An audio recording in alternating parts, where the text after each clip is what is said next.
ত্রয়োদশ জাতীয় সংসদে নির্বাচিত সদস্যরা শপথ নেবেন আগামী মঙ্গলবার। ওই দিনই সরকার গঠন করবে একক সংখ্যা গরিষ্ঠতা পেয়ে জয় পাওয়া বাংলাদেশ জাতীয়তাবাদী দল বিএনপি। ওই দিন সকালে জাতীয় সংসদ ভবনের দক্ষিণ প্লাজায় এমপিদের শপথের পর বিকেলেই নতুন মন্ত্রিসভার শপথ পড়াবেন রাষ্ট্রপতি। জাতীয় সংসদ ভবনের দক্ষিণ প্লাজায় আয়োজন করা হচ্ছে শপথ অনুষ্ঠানের। একই দিন সকালে সংসদ ভবনে নবনির্বাচিত সংসদ সদস্যদের শপথ পড়াবেন প্রধান নির্বাচন কমিশনার এএমএম নাসির উদ্দিন। জাতীয় সংসদ সচিবালয়ে নবনির্বাচিত সংসদ সদস্যদের শপথ অনুষ্ঠান আয়োজনের জন্য প্রস্তুতি নিতে শুরু করেছে। 12 ফেব্রুয়ারি জাতীয় সংসদ নির্বাচনে 209টি আসনে জয় পেয়ে 2 দশক পর সরকার গঠন করতে যাচ্ছে বিএনপি। অন্যদিকে জামায়াতে ইসলামী পেয়েছে 68টি আসন। জুলাই গণ অভ্যুত্থানে আওয়ামী লীগ সরকারের পতনের 1.5 বছর পর একটি নির্বাচিত সরকার দায়িত্ব নিতে যাচ্ছে। কারা থাকছেন এই মন্ত্রিসভায় সে নিয়ে চলছে নানা জল্পনা কল্পনা। এই বিষয়ে খোঁজ রাখছেন সহকর্মী শারমিন নীরা, যুক্ত হব তার সঙ্গে। নীরা, যেমনটা বলছিলাম, কারা থাকছেন এই মন্ত্রিসভায় সে বিষয়ে আসলে নানা রকমের জল্পনা কল্পনা রয়েছে। এ বিষয়ে কোনো কিছু জানতে পেরেছেন কিনা এবং উপদেষ্টা পরিষদ আজ শেষবারের মতো বৈঠকে বসেছে, কি নিয়ে আলোচনা চলছে বিস্তারিত যদি একটু বলেন। ধন্যবাদ আপনাকে নুসরাত। কিছুক্ষণ আগে আইন উপদেষ্টার সাথে আমার কথা হচ্ছিল, কারণ তিনি ক্যাবিনেট শেষ করে এসেছেন। তিনি যেটি বলবার চেষ্টা করেছেন যে আজকে আপনি জানেন শেষ ক্যাবিনেট। এর আগে দুদিন আগে তথ্য উপদেষ্টা সৈয়দ রিজওয়ানা হাসান বলেছিলেন যে শেষ ক্যাবিনেট বা শেষের যে কয়েকদিন আছেন তারা নীতিগত কোনো সিদ্ধান্ত নেবেন না। আজও তেমন কোনো সিদ্ধান্ত নেননি, খানিকটা ফর্মাল ডিসকাশন বলাই যায়, যেমনটা কিছুক্ষণ আগেও আমাদের সাথে বলে গেলেন তথ্য উপদেষ্টা যে ফর্মাল ডিসকাশন, খাওয়া দাওয়া, এক ধরনের বিদায়ের আড়ম্বরতা আসলে আজকের দিনকে ঘিরে ছিল। তবে আপনি জানেন যে আমরা জানতে পেরেছি যে চিরচেনা যে বঙ্গভবনে যে মন্ত্রীদের শপথটি হয় এবার সেটি আসলে হচ্ছে না, এবার পার্লামেন্টের দক্ষিণ প্লাজায় হচ্ছে। কেন দক্ষিণ প্লাজায় হচ্ছে, রাষ্ট্রপতি যেটা পড়াবেন, এই প্রশ্ন ছিল আইন উপদেষ্টার কাছে। তিনি যেটি 71কে বলেছেন যে এই দক্ষিণ প্লাজা নানা কারণে এটির ঐতিহাসিক গুরুত্ব রয়েছে, এখানে জুলাই সনদ পাঠ হয়েছে, সুতরাং সেই ঐতিহাসিক গুরুত্বের কারণে বিজয়ী দলের অভিপ্রায়ের কারণেই, আগ্রহের কারণেই আসলে দক্ষিণ প্লাজার শপথ হচ্ছে, সেখানেই রাষ্ট্রপতি এসে শপথ পড়াবেন। এবং আপনি যেমন প্রশ্ন করছিলেন, এটি তো আসলে আমাদের সবারই জানবার আগ্রহ রয়েছে যে কারা কারা আসলে থাকছেন। একটু বলে রাখা ভালো, মন্ত্রী সভা সহ বিভিন্ন দফতর মিলিয়ে রয়েছে 58টির মতো, এবং যদি মন্ত্রণালয় বলা হয় সেটি প্রায় 40টির বেশি। সুতরাং 40টির মতো গাড়ি, 40টির বেশি আসলে গাড়ি ক্যাবিনেট ডিভিশন থেকে পরিবহন পুলকে নির্দেশনা দেওয়া হয়েছে তো রেডি রাখার জন্য। সাধারণত যা সংখ্যক লাগবে তার চাইতে কিছুটা বেশি গাড়ি রিকোজিশনই দেওয়া হয়ে থাকে, যেটা আমরা জানি। তবে এর মধ্যে কতটি মন্ত্রীদের জন্য, কতটি প্রতিমন্ত্রী বা উপমন্ত্রীদের জন্য সেটি এখনো জানা যায়নি। তবে নানা অসমর্থিত সূত্র থেকে আমরা যেটি জানতে পারছি যে বিএনপির সংকটে যারা দলের হাল আসলে ধরেছিলেন সেই বর্ষিয়ান নেতারা তো ক্যাবিনেটে জায়গা পাবেন, পাশাপাশি হাল ধরা এই অর্থে যে দলের জন্য কাজ করা সেই বর্ষিয়ান নেতারা তো ক্যাবিনেটে জায়গা পাবেন, সেই সাথে নতুন কিছু মুখেরও সমাহার ঘটতে পারে, এমন নানা জায়গা থেকে শোনা যাচ্ছে। তবে চূড়ান্ত তথ্য জানতে তো আসলে মঙ্গলবার পর্যন্ত অপেক্ষা করতে হবে। একটু জানিয়ে রাখতে চাই, ক্যাবিনেটের 2 উপদেষ্টাদের সাথে আমাদের কথা হয়েছে, তারা আসলে জানেন না। তারা যেটি বলেছেন যে মন্ত্রিসভায় কারা থাকবেন এটি আসলে তাদের জানবারও কথা নয়, নিঃসন্দেহে এটি আসলে দলের সিদ্ধান্ত, ভেতরকার সিদ্ধান্ত। তাদের দায়িত্ব ছিল একটি সুষ্ঠু নির্বাচন করা, সংস্কার করা, সে দুটি প্রক্রিয়াই তারা আসলে একটি সম্পন্ন করেছেন, আর একটি প্রক্রিয়া তারা শুরু করে দিয়েছেন, এমনটা তারা বলছেন। একটু জানাতে চাই পাশাপাশি যে সংসদ সদস্যদের শপথের বিষয়টি, এটি আসলে পুরোটাই দেখভাল করছে সংসদ যে সচিবালয় সেটি, এবং পাশাপাশি যারা মন্ত্রিসভায় যুক্ত হবেন তাদের শপথের বিষয়টি দেখছে আসলে ক্যাবিনেট ডিভিশন। নুসরাত, আমি রয়েছি সচিবালয়ে, নিশ্চয়ই আরও 2 উপদেষ্টা কথা বললে জানানোর চেষ্টা করব। নুসরাত। নীরা, আপনাকে দর্শক শারমিন নীরা সচিবালয় থেকে যুক্ত হয়েছিলেন, সেখান থেকে তিনি বিস্তারিত আমাদেরকে জানাচ্ছিলেন। এদিকে 17 ফেব্রুয়ারি তারেক রহমানের নেতৃত্বে নতুন সরকার শপথ নেবে। এই শপথ অনুষ্ঠানে 13 দেশের রাষ্ট্রপ্রধানকে আমন্ত্রণ জানিয়েছে বাংলাদেশের অন্তর্বর্তী সরকার। ভারতীয় সংবাদ মাধ্যম এনডিটিভি জানিয়েছে তাদের প্রধানমন্ত্রী নরেন্দ্র মোদীও আমন্ত্রণ পেয়েছেন। এছাড়াও তালিকায় আছেন পাকিস্তানের প্রধানমন্ত্রী শাহবাজ শরীফও। পাশাপাশি চীন, সৌদি আরব, তুরস্ক, যুক্তরাষ্ট্র আরব আমিরাত, কাতার, মালয়েশিয়া, ব্রুনাই, শ্রীলঙ্কা, নেপাল, মালদ্বীপ এবং ভুটানের সরকার প্রধানকেও আমন্ত্রণ জানানো হয়েছে। এনডিটিভি বলছে আমন্ত্রণ পেলেও মোদি ঢাকায় আসবেন না, কারণ তার আগে থেকেই ফ্রান্সের প্রেসিডেন্ট ইমানুয়েল ম্যাক্রোর সাথে বৈঠকের শিডিউল ঠিক করা ছিল।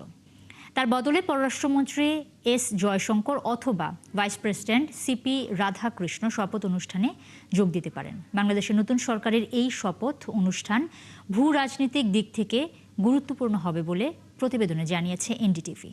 শপথের প্রস্তুতির খবরাখবর নিয়ে আমাদের সাথে এই মুহূর্তে যুক্ত হবেন সহকর্মী মিল্টন আনোয়ার। মিল্টন, শপথের প্রস্তুতির কি খবরাখবর রয়েছে আপনার কাছে সবশেষ, সেটা যদি একটু বলেন।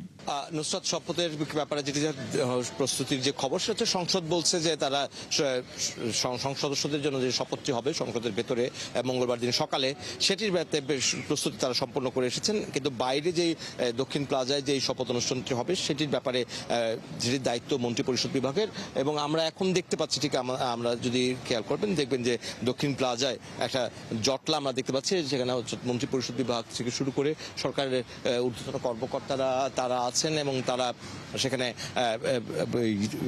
মঙ্গলবার বিকেলে যেই প্রথমবারের মতো রাষ্ট্র এইখানে যেই শপথ অনুষ্ঠিত হবে সরকারের, সেই এই শপথের ব্যাপারে সর্বশেষ প্রস্তুতির ব্যাপারে তারা এখানে এসেছেন এবং তারা কর্মকর্তাদের সঙ্গে কথা বলছেন বলে আমরা অসমর্থিত সূত্রে জানতে পেরেছি। যেহেতু একই দিনে দুটি শপথ সংসদ ভবনকে ঘিরে, একটি ভেতরে এবং একটি বাইরে, এবং ফলে এখানকার যে নিরাপত্তা এবং 1000 অতিথিকে আমন্ত্রণ জানানোর কথা আছে এই শপথ অনুষ্ঠানে, ফলে সেই অতিথিদের সংস্থান করা, এবং যেমনটি বলছিলেন যে বিদেশি রাষ্ট্রপ্রধানদের দাওয়াত দেওয়া হয়েছে এবং তাদের প্রতিনিধিরা আসবেন বা কেউ কেউ আসবেন, তাদের নিরাপত্তা নিশ্চিত করা, নানা বিষয় এখানে যুক্ত আছে। ফলে এই শপথ অনুষ্ঠানকে কিভাবে সর্বাঙ্গীন সফল করা যায় সেই জন্য উচ্চ পর্যায়ের যেই কর্মকর্তারা আছেন তারা কিন্তু এর মধ্যে অনেকেই এই মুহূর্তে আছেন জাতীয় সংসদে দক্ষিণ প্লাজায়, এবং আমরা তাদেরকে দেখতে পাচ্ছি। আর সংসদের ভেতরে যেটি মঙ্গলবার সকালবেলা জাতীয় নবনির্বাচিত সংসদ সদস্যদের যেই শপথ অনুষ্ঠিত হবে তার প্রস্তুতি প্রায় সম্পন্ন করে এসেছে বলে সংসদ সচিবালয় সূত্রে আমরা জানতে পেরেছি, এবং সেখানে প্রথমে প্রত্যেকটা রাজনৈতিক দলের আলাদা আলাদা শপথ অনুষ্ঠিত হবে, এবং এই প্রথমবারের মতো সেই শপথটি পড়াবেন প্রধান নির্বাচন কমিশনার। কারণ আপনি জানেন যে পরবর্তী পরিস্থিতির কারণে স্পিকার এবং ডেপুটি স্পিকার কাউকেই আসলে সেই অর্থে এই শপথে অনুষ্ঠানে তারা থাকছেন না। একজন পদত্যাগ করেছেন, একজন এই মুহূর্তে কারাগারে আছেন। ফলে সেই দিক থেকে প্রধান নির্বাচন কমিশনার তিনি শপথ পাঠ করবেন, সেই প্রস্তুতি এরই মধ্যে সংসদ থেকে সম্পন্ন করা হয়েছে। কারণ আপনি জানেন যে সংসদ কিছুটা আগেই এই প্রস্তুতি সম্পন্ন করেছে, কারণ আগামীকাল সোমবার এই শপথটি হওয়ার কথা ছিল, এবং পরে এটি একদিন পিছিয়ে দেওয়া হয়েছে, এবং সেখানে আগে যেই শপথ হওয়ার কথা ছিল গণভবনে, দুঃখিত বঙ্গভবনে, সেটি এখন হচ্ছে জাতীয় সংসদের দক্ষিণ প্লাজায়। এটি একটি এই বাংলাদেশের ইতিহাসে এই প্রথমবারের মধ্যে ঘটনা ঘটছে। ফলে সংসদ রাষ্ট্র উন্মুক্ত স্থানে মানে এই ধরনের শপথ অনুষ্ঠান পৃথিবীর অন্যান্য দেশে এর প্রচলন আছে। সেই আমরা দেখেছি যে ভারতে কিংবা মার্কিন যুক্তরাষ্ট্রে কিন্তু সেই শপথ উন্মুক্তভাবে হাজার হাজার লক্ষ লক্ষ মানুষের সামনেই পাঠ করানো হয়। বাংলাদেশে এটি এতদিন পর্যন্ত বঙ্গভবনে দরবার হলে এটি হতো, কিন্তু এখন এই প্রথম আমরা দেখছি যে এই আমাদের জাতীয় সংসদের দক্ষিণ প্লাজায় শপথটি অনুষ্ঠিত হবে। ফলে তার জন্য প্রথমবারের মতো যে এরকম একটা ঘটনা, তার জন্য যত রকমের প্রস্তুতি নেওয়া দরকার মন্ত্রিপরিষদ বিভাগ এবং সংসদ সচিবালয় মিলে তারা এই প্রস্তুতিটি নিচ্ছেন, এবং এরই মধ্যে কিন্তু একটু একটু করে সংসদের চারপাশের যে নিরাপত্তা পরিস্থিতি সেটিও এক ধরনের বাড়ানোর কাজটি শুরু হয়েছে। ফলে শপথের নির্বিঘ্নভাবে শপথ করবার জন্য যত রকমের প্রস্তুতি নেওয়া হয় দরকার সেই প্রস্তুতিটি তারা নিচ্ছেন। নুসরাত। মিল্টন, অনেক ধন্যবাদ আপনাকে। দর্শক, জাতীয় সংসদ ভবনের সামনে থেকে শপথের প্রস্তুতির খবরাখবর জানাচ্ছিলেন সহকর্মী মিল্টন আনোয়ার। ত্রয়োদশ জাতীয় সংসদ নির্বাচনের পর সৌজন্য সাক্ষাৎ করতে জামায়াতের আমির ডক্টর শফিকুর রহমান এবং এনসিপির আহ্বায়ক নাহিদ ইসলামের বাসায় যাবেন বিএনপি চেয়ারম্যান তারেক রহমান। দলের পক্ষ থেকে জানানো হয় রবিবার সন্ধ্যা 7টায় প্রথমে রাজধানীর বসুন্ধরা আবাসিক এলাকায় শফিকুর রহমানের বাসায় যাবেন তিনি, এরপর যাবেন বাড্ডায় নাহিদ ইসলামের বাসায়। বিএনপি যে ইতিবাচক রাজনীতির সূচনা করতে চায় এর অংশ হিসেবে প্রতিদ্বন্দ্বী দলের প্রধানদের বাসায় সৌজন্য সাক্ষাতে যাচ্ছেন তারেক রহমান। বিএনপির গুলশান কার্যালয়ে আছেন সহকর্মী মাহিরা ইসলাম, সরাসরি তার সঙ্গে যুক্ত হব। মাহিরা, যেমনটা জানাচ্ছিলাম, বিএনপি চেয়ারম্যান আজকে ডক্টর শফিকুর রহমান এবং নাহিদ ইসলামের সাথে দেখা করতে যাবেন। কখন যেতে পারেন সেই খবর রয়েছে কিনা আপনার কাছে? এছাড়াও আর কি কি কর্মসূচি রয়েছে তারেক রহমানের? নুসরাত, আপনাকে ধন্যবাদ। যেমনটি বলছিলেন, সকাল থেকে বিএনপির এই গুলশানের রাজনৈতিক কার্যালয়ে রয়েছি। বেলা 12টার পরে বিএনপি চেয়ারম্যান তারেক রহমান এই গুলশান কার্যালয়ে এসেছেন। প্রতিদিনের মতোই অফিস করতে এসেছেন তিনি এখানে। তার আগে বিএনপি মহাসচিব মির্জা ফখরুল ইসলাম আলমগীর এই গুলশান কার্যালয়ে এসেছেন, এবং কোদাল মার্কা যিনি 12 আসন থেকে সংসদ সদস্য হয়েছিলেন ঢাকা 12 থেকে বিপ্লবী ওয়ার্কার্স পার্টির সাইফুল হক তিনি এখানে এসেছেন। আমরা কিছুক্ষণ আগে এখানে দেখেছি আতিকুল ইসলাম রুমন মিডিয়া সেলের সভাপতি এবং আব্দুল সালাম এবং আরও অন্যান্য বিভিন্ন ধরনের নেতারা এসেছেন বিভিন্ন এলাকা থেকে। আমরা কয়েকজনের সাথে কথা বলার চেষ্টা করেছি, যদিও বিএনপি মহাসচিব মির্জা ফখরুল ইসলাম আলমগীর এখন পর্যন্ত চলে যাওয়ার আগ পর্যন্ত কোনো কথা বলেননি এবং পরবর্তীতে তিনি গাড়িতে উঠে চলে যান। আমরা যেটি জানতে পেরেছি, বিএনপি মহাসচিব মির্জা ফখরুল ইসলাম আলমগীর সন্ধ্যা নাগাদ জামায়াতের আমির ডক্টর শফিকুর রহমানের বাসায় যাবেন তার সাথে কুশল বিনিময় করতে, এবং এরপরে তিনি এনসিপির যে আহ্বায়ক নাহিদ ইসলাম তার বাসাতে যাবেন। এখন পর্যন্ত সন্ধ্যায় বের হওয়ার তথ্যই আমাদেরকে জানানো হয়েছে এই সংগঠনটি থেকে। এখন বিএনপি চেয়ারম্যান তারেক রহমান ভেতরে রয়েছেন।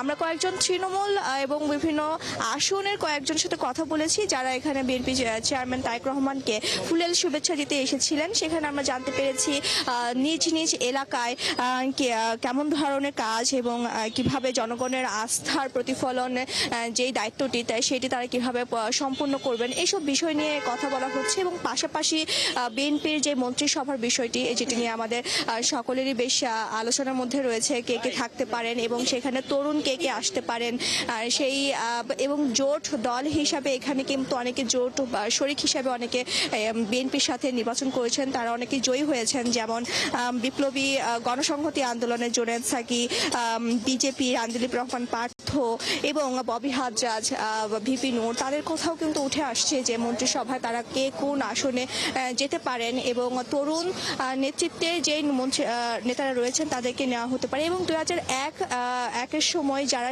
মন্ত্রিসভায় ছিলেন তাদের মধ্যে কারা বিতর্কিত, কম বিতর্কিত এবং জনগণের কাছে গ্রহণযোগ্য, ঠিক সেরকম মন্ত্রিসভা খুব বড়সড় না হলেও যাতে মানুষের আস্থাভাজন লোকদেরকে নিয়ে মন্ত্রিসভা গঠন করা যায় সেই টাইপেরই কথাবার্তা এখন এই ভেতরে হচ্ছে।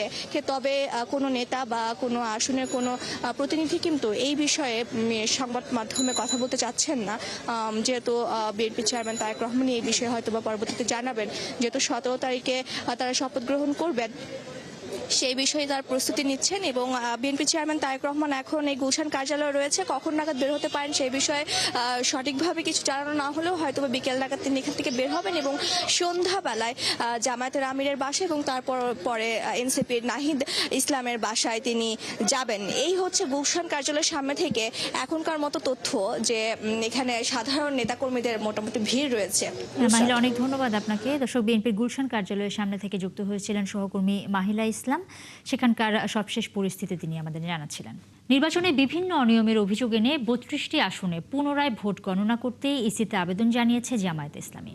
ভোটকেন্দ্রে অসুস্থ পরিবেশ ছিল অভিযোগ করে দলটির সহকারী সেক্রেটারি জেনারেল হামিদুর রহমান আজাদ বলেন, জাল ভোট, হুমকি, সন্ত্রাস নির্বাচনকে প্রশ্নবিদ্ধ করেছে।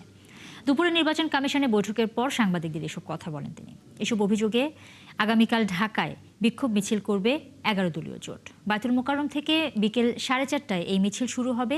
নির্বাচন কমিশন তড়িঘড়ি করে গেজেট প্রকাশ করছে বলে অভিযোগ করেন জামায়াতের এই নেতা। তার দাবি, এবারে নির্বাচনে জন আকাঙ্ক্ষার প্রতিফলন ঘটেনি, তবে নির্বাচিত এমপিদের শপথ নেওয়ার বিষয়ে 11 দলীয় জোট ইতিবাচক বলে তিনি জানান। সংসদ এবং রাজপথ দুই জায়গাতেই থাকবে 11 দলীয় জোট।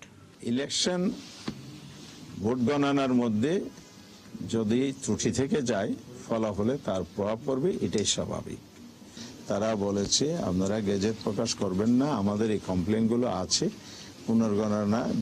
এখন প্রশ্ন তৈরি হচ্ছে তড়িঘড়ি করার কারণ কি এটাই যে কমপ্লেনগুলো আসছে, সুতরাং এগুলো তাড়াতাড়ি করে ফেললে বেঁচে যায়।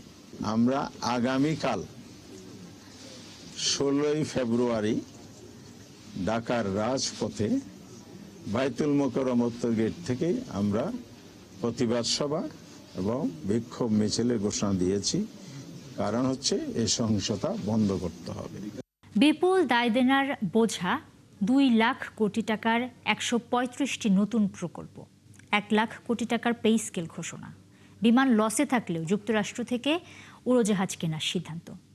এত কিছু করে অর্থনীতিকে আসলে কোথায় রেখে যাচ্ছে অন্তর্বর্তী সরকার? 25 বছরেও এত চ্যালেঞ্জের মধ্যে ছিল না অর্থনীতি। তবে অর্থনীতিবিদরা বলছেন, হাতে পাওয়া অর্থনীতির চেয়ে ভালো অবস্থানে আছে রেখে যাওয়া অর্থনীতি। অনুপথিকারী তরুণ জানাচ্ছেন বিস্তারিত। বাংলাদেশের প্রতি বাংলাদেশের প্রতি 1.5 বছর মেয়াদে অন্তর্বর্তীকালীন সরকার মোট 135টি নতুন প্রকল্প হাতে নেয়, যার মোট ব্যয় ধরা হয় 2,03,000 কোটি টাকা। এছাড়া চীন ও যুক্তরাজ্যের সঙ্গে নৌযান ক্রয়ের চুক্তি, 37,000 কোটি টাকার 14টি বোয়িং উড়োজাহাজ ক্রয় সহ নন ডিসক্লোজার এগ্রিমেন্টের আওতায় যুক্তরাষ্ট্রের সঙ্গে বাণিজ্য চুক্তি সহ নতুন বৃহৎ প্রকল্পের অনুমোদন দেয়া হয়। গেল 1.5 বছরে ব্যাপক সংস্কার হয়েছে ব্যাংকিং খাতে, বেড়েছে রেমিটেন্স রিজার্ভ, একীভূত করা হয়েছে 5 ব্যাংক, বন্ধ হচ্ছে 9 নন ব্যাংকিং আর্থিক প্রতিষ্ঠান। যদিও মূল্যস্ফীতি এখনও বাগে আনা যায়নি, তারপরও বাংলাদেশ ব্যাংক গভর্নর আহসান এইস মনসুর বলেন, অন্তর্বর্তী সরকারের সময়ে ব্যাংকিং খাতে যে পরিমাণ কাজ হয়েছে সেটি গত 14, 15 বা 24 বছরেও হয়নি। বাংলাদেশ ব্যাংক গত 1 বছরে যে কাজ করেছে, গত 14 বছর, 15 বছর বা 24 বছরে করেছে কিনা আমাকে বলেন, অ্যাড করে বলেন। যে ধরনের সার্কুলারগুলো গেছে, যে ধরনের সংস্কার হয়েছে, যে ধরনের স্ট্রিম লাইনিং প্রসিডিওর আমরা করছি। এই অর্থনীতিবিদ বললেন, অন্তর্বর্তীকালীন সরকার দায়িত্ব নেয়ার পরই মূলত আর্থিক খাতের ক্ষতগুলো বেরিয়ে এসেছে। তবে তিনি বললেন, আওয়ামী লীগের রেখে যাওয়া অর্থনীতির চেয়ে এখন অধিকাংশ সূচকেই ভালো অবস্থানে আছে দেশের অর্থনীতি। তারা যখন নাকি নিয়েছিলেন তখন তো অনেক ধরনের পুঞ্জীভূত বিভিন্ন ধরনের সমস্যা ছিল, কর্মসংস্থানের সমস্যা ছিল, বিনিয়োগের সমস্যা ছিল, রাজস্ব আহরণের সমস্যা ছিল, ব্যাংকিং ব্যবস্থার একটা ভঙ্গুর একটা অবস্থা ছিল। আগে যেটা অন্তত দুর্নীতি করলে বিনিয়োগ করা হতো, সেই সবগুলোকে দেশের বাইরে নিয়ে যাওয়া হয়েছে। সো এই ধরনের সমস্যাগুলি ছিল। এখন তারা যেটা রেখে যাচ্ছেন, কিছুটা স্থিতিশীলতা অর্থনীতিতে আসছে। ওইটার সাথে তুলনা করলে অবশ্যই অনেকগুলি ক্ষেত্রে ইতিবাচক তাদের অর্জন আছে। অর্থনীতিবিদ MM আকাশ বললেন উল্টো কথা। তার মতে, অন্তর্বর্তী সরকার অর্থনীতির কিছুটা উন্নতি করতে পারলেও পট পরিবর্তনের আগের অবস্থানে এখনো পৌঁছাতে পারেনি। 24 সালের জুলাইয়ের আগে আমরা যেখানে ছিলাম সেইখানে আমরা এখনো পৌঁছাইনি, কিন্তু সেখান থেকে মাঝখানে ধাক্কা খেয়ে কিছু এলোমেলো অবস্থা এবং নিচে পড়েছিলাম, সেখান থেকে একটু উঠে একটা জায়গায় গিয়ে থমকে দাঁড়িয়ে আছি। আশা করা হচ্ছে যে যদি আমরা রাজনৈতিক স্থিতিশীলতা পাই তাহলে আমরা হয়তো জুলাই অতিক্রম করেও আরও সামনে যেতে পারব। ঢাকা চেম্বারের প্রেসিডেন্ট তাসকিন আহমেদ অবশ্য বললেন, 24-25 বছরের মধ্যে অন্তর্বর্তী সরকারের সময়ে সবচেয়ে চ্যালেঞ্জের মধ্যে ছিল দেশের অর্থনীতি। এই মুহূর্ত আমি বলবো যে গত 20 থেকে 25 বছরের মধ্যে সবচেয়ে চ্যালেঞ্জিং টাইমে কিন্তু প্রাইভেট সেক্টর বিজনেসেস। রোজার আগেই দায়িত্ব নেবে নতুন সরকার, নতুন নতুন চমকও দেখাবে হয়তো। তবে সাধারণ মানুষের ভাগ্যের পরিবর্তন নির্ভর করছে সরকারের উদ্যোগের উপর। অনুপ অধিকারী, তরুণ, 71, ঢাকা।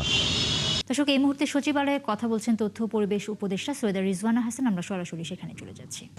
অনেক মানুষের সমাগম, এটা তো ওনারা বলবেন। তবে আমরা পত্রপত্রিকা যেটা দেখেছি 1000 খানেক মতন হয়তো বা প্রায়। আজকে এগুলো আমরা আলোচনা করিনি। তবে রাজনৈতিক দল কেন এটা চাচ্ছে সেটা যদি আইন উপদেষ্টা বলে থাকে হয়তো উনিই যোগাযোগ করেছেন, কারণ উনি আমার চেয়ে ভালো জানবেন। ঠিক।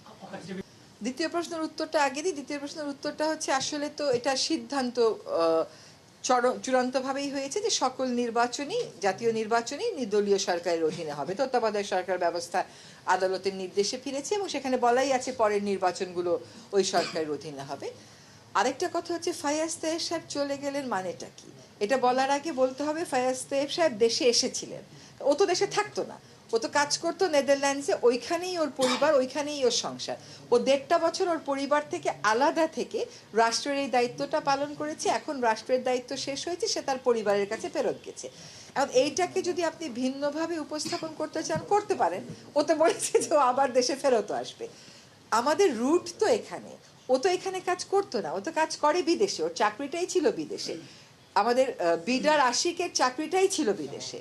ফায়াজ তায়েবের পরিবার এই 1.5 বছর বিদেশেই আছে, কারণ ওরা তো ওইখানেই সেটেলড। ও ওই কাজটা ছেড়ে দিয়ে এখানে এসে রাষ্ট্রের দায়িত্বটা পালন করে গেছে।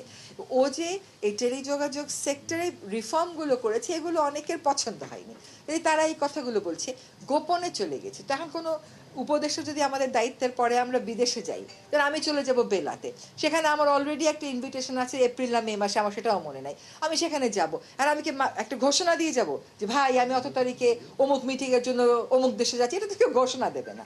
এগুলো হচ্ছে কি দেশে একটা একটা গ্রুপ আছে যেটা সব কিছুতেই একটা নাটকীয়তা, একটা ওটাকে কি বলে, একটা উত্তেজনা তৈরির চেষ্টায় থাকে। এটা তারই প্রয়াস, এটার সাথে বাস্তবতার কোনো সম্পর্কই নেই। বরং আমাদের অ্যাপ্রিসিয়েট করা উচিত ছিল যে 1.5 বছর সে তার পরিবারকে রেখে এসে দেশের জন্য কাজ করেছে। কথা বলছিলেন তথ্য পরিবেশ উপদেষ্টা, সরাসরি আমরা সেখানে ছিলাম।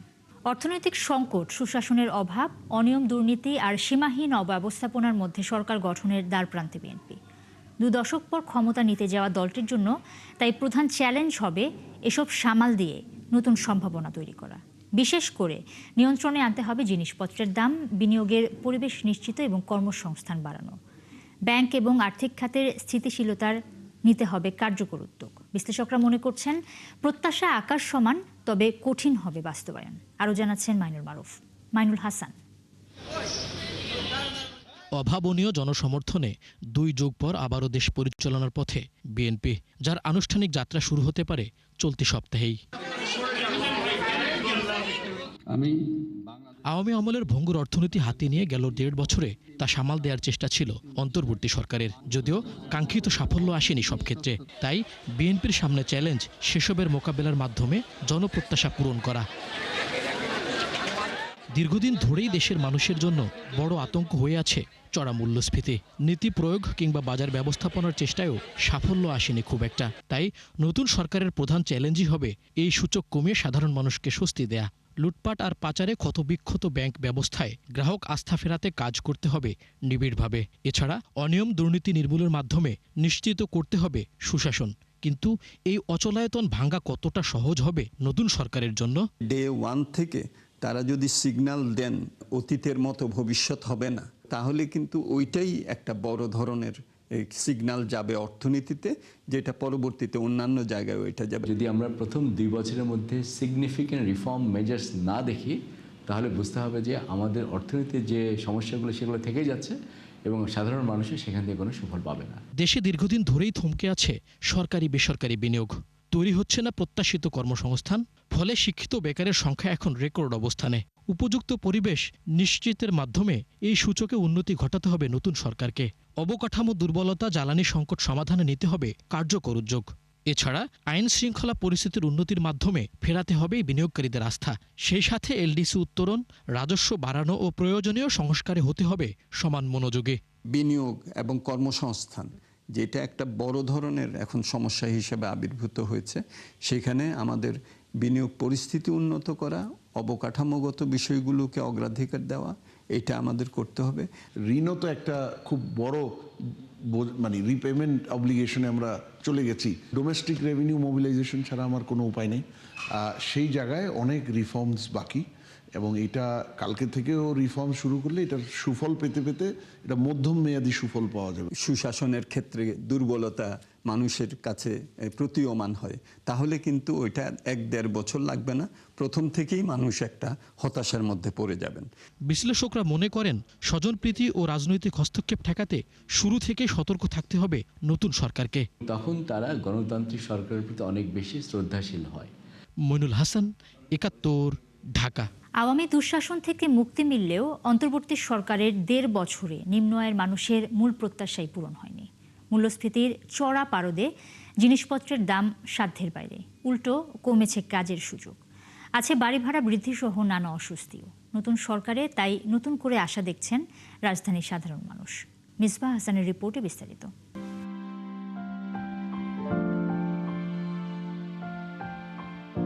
70 বছর বয়সী সাইফুল ইসলাম তার কারুকাজ করা মাটির আসবাবপত্র বিক্রি করে 30 বছর ধরে সংসার চালাচ্ছেন তিনি।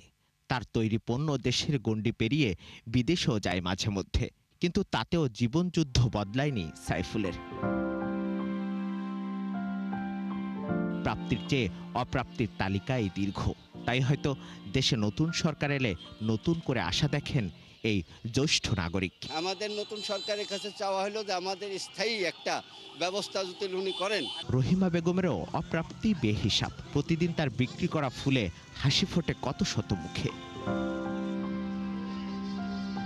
কিন্তু রহিমার দুশ্চিন্তা কমে না বাড়ি ভাড়া আর সংসারের খরচ মেটানোর চিন্তা। তবুও তিনি আশায় বাঁচেন সন্তানদের নিয়ে 3 বেলা খাবার খাওয়ার। ঢাকা যা কাজ করে ঢাকার টাকা ঢাকায় চলে যায়, বাসা ভাড়া, ময়লার টাকা, কারেন্ট বিল সব চলে যায়। কাঁচামালের দোকানে কোনো কিছুর তো দাম কম না। এই বাবা মেয়ের প্রত্যাশার প্রাপ্তির সমীকরণও অভিন্ন। তাদের চাওয়া যাপিত জীবন আরো সহজ হোক। সিএনজি নিয়ে ঘুরতে যেতাম, এখন হাটে যাওয়ার চেষ্টা করি, কারণ এই সাধ্যের ভিতরেই তো দিন যাপন করছি। অর্থনীতির জটিল সমীকরণ না বোঝা সাধারণ মানুষের প্রত্যাশা, নতুন সরকারের হাত ধরে কমবে জীবনযাত্রার খরচ, থাকবে কাজের নিশ্চয়তা।